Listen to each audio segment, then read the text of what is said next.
Thank you again for joining us. Truly pray that you are having a good week. I was just reminded this morning in reading a little bit of scripture and another book that I picked up is just a reminder of God's goodness, His grace, the whole idea of the joy of the Lord is our strength. And I truly pray that whatever's going on in your life, that the Lord's joy, not whatever's based on our circumstances, but His joy, His promises, His peace, His hope is truly empowering you to truly live in the moment, to live the life that He's so richly blessed us to live. I do want to just pick up a little bit from where Pastor Randy has gone the last 2 weeks out of the Gospel of Luke. Again, and hope that you're able to join us on Sunday mornings, whether live here or online. And we've been going through the Gospel of Luke, and we'll be going through that for a while. And it's entitled Encountering Jesus Will Change Your Life. And I've been looking at Luke chapter 6.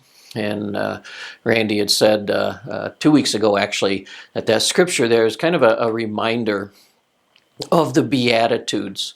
And that's kind of where I want to land here in this time.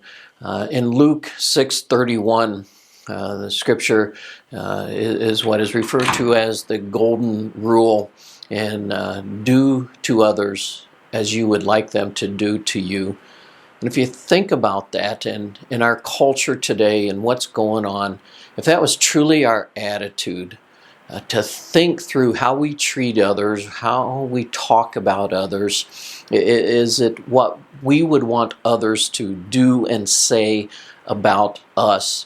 And I've been going through the Sermon on the Mount on a growth group that I've had at our house on Wednesdays, and we're actually done with that series and just looking at the Sermon on the Mount. And I encourage you to pick up a Bible and to read Matthew chapter 5, at least verses 1 through 16, and just to refresh your memory on the Beatitudes. And what you would see in that is verses 3 through 5 in that is kind of a emptying of ourselves. Is opening God to be able to work in our own hearts and our life, and kind of opening ourselves to Him, simply saying, God, fill me up.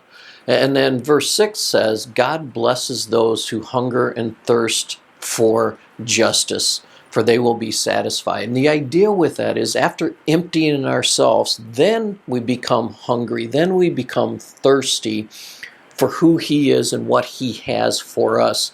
And then the next several verses 7 through 12, after emptying ourselves, having this hunger and thirst for Him, then we begin to fill up our soul, our spirit, our heart, our life with the things of God that impacts our life to those around us.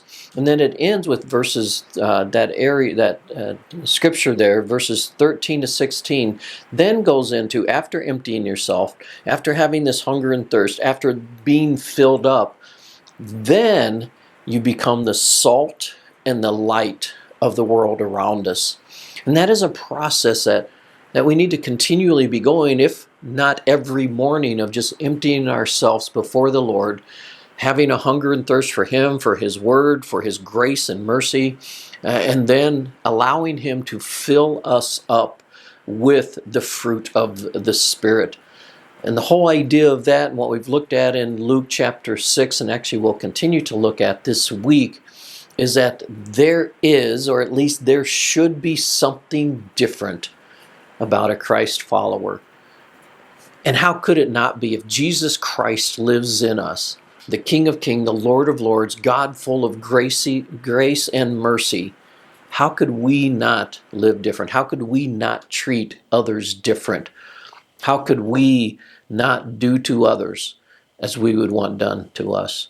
My prayer, my hope for you is that this week that you take time just to empty yourself before the Lord. Begin to have a hunger and thirst, a passion for Him, and then for Him to fill you up. And then the joy of the Lord will be your strength. God bless.